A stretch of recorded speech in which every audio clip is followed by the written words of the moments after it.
I did some research. How much do you think, if you're Obama and Oprah, I would put them in similar categories. Maybe Obama a little bit above Yeah. in terms of influence, but not like terribly above. How much do you think? And I didn't ask them. I just researched it and I like try to find contracts. How much do you think Obama charges? I would guess something between, I would have guessed 250 to 350K. That's my guess for like a speaking engagement. But honestly, it could be more. It could be like double that. Dude, so I think I heard rumors it's in like the 1.2 million range. And that makes way sense. Wow. Obama is not going to get out of bed for less than $1 million. And I hear Oprah is around the $1 million No small range. boy stuff for Obama too. No, definitely not. And so here's why. So I've heard like rumors and I talked to people that have had them before, and that's kind of how I came with that number. But let me give you some insider numbers. So I only had one paid speaker ever at HustleCon. So at HustleCon, collectively, we probably had 200 or 300 speakers over a couple years, a handful of years. Casey Neistat was the only speaker that we had who we paid. And I was supposed to, you're not supposed to talk about how much you pay him, but like this was like years ago, so I can do it. This was, I think, at the height of his popularity. I only paid him $25,000 plus a private flight from LA to San Francisco for $6,000, or from San Francisco to LA, I forget. But one way, it was only $6,000 plus $25,000. That's nothing, right?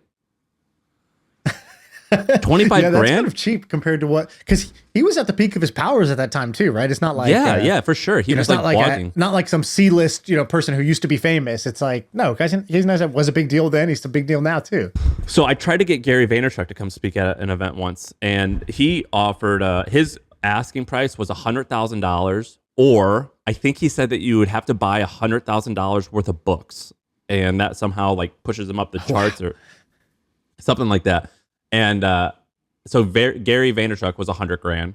I got I spoke somewhat recently, and I got paid $20 to $25,000, or maybe it was $20,000 plus flights. And then I think that we had Ashton Kutcher spoke at an event that I was at, and the organizers like kind of like implied like they paid him around $150,000. Wow. So just some insider stories. This has always been the playbook. Like I met a guy once who was writing a book, and I was like, nice, like, what's your goals for the book? And like, he was kind of answering me, but I got the sense like, I feel like, you ever hear a story and you're like, I feel like you're leaving out the one important detail that makes all of this make sense. Like you're not saying the wrong thing, but I feel like you're just not saying whatever the right thing is. And sure enough, like 20 minutes in, he's like, yeah, basically you write books so that you can get paid speaking gigs. Like it doesn't matter who reads your book or how, you just need to be a guy who writes a book. And then you like do a thing, you like pay a certain amount to get like up in the charts. So you could say New York Times bestseller or like, Amazon bestseller. And then that just increases your paid speaking rate by like 15K.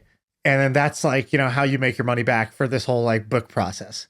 And I was like, oh, okay, that makes way more sense. Like now I understand. And I was like, so this paid speaking gig, like how does this work? And he kind of broke it down for me kind of step by step. And I remember being intrigued, but also, the cost of like, they're basically like the idea of like, oh yeah, what you do is you fly around, like you basically have to go, you're never home, like you're flying around all the time. So he was at that point trying to figure out, all right, the next step after this, and I sort of started thinking about, okay, what is the move straight to the end version of this? And I was like, oh, okay, I think I know what I would do is like, I would do this is how like, I was thinking about the podcast at this time. Like I was thinking about creating one. I was like, I think I would do a podcast that I could just record right here whenever I want, maybe in batches. And as long as the conversation's fun, I don't think I would care about making any money off that. And I feel like if I could do that and I could get like, what if like 1 million people were fans of the podcast? I feel like that would just jump me where all these guys are trying to go, where they're like, ultimately, I think what a lot of people want is like, they have a topic that they're really curious about, that they like to research, they like to do experiments in, and they're just trying to figure out a way to get paid to be professionally curious about that thing. I think like that's like the generous version of like how to think about this. There's like the skeptical version, which is just like, oh, dude, you're just like some motivational speaker, like sort of scammy guru guy who wants to go around and blah, blah, blah. But I think the earnest people, I think they just want to be professionally curious. It's like, how do I get to spend 90% of my time just like digging in on this topic I'm a nerd about? and then like somehow translate the other 10% of my time into enough money to fund me to do that in a cool way. And so I think that that's how I think about this stuff. What I've been doing for speaking is I actually haven't asked to be paid lately, but I do tell them I need 2 first-class flights, and I want you to pay entirely for the hotel for a week.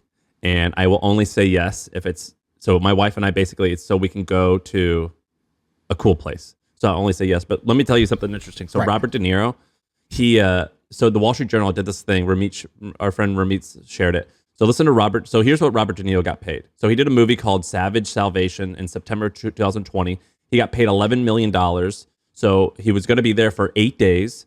He asked for a round trip private air transportation on a Gulfstream 5. Is that or 6? I don't know how Roman numerals work, but a Gulfstream jet. He got to keep all of the costumes, wigs, and prosthetics, all the stuff that he wore on the plane, or all the stuff he wore in the movie. He got to keep all of it. He wanted an additional fee for his personal trainer. He had to come and be flown there, and he had to be put up at the Ritz-Carlton.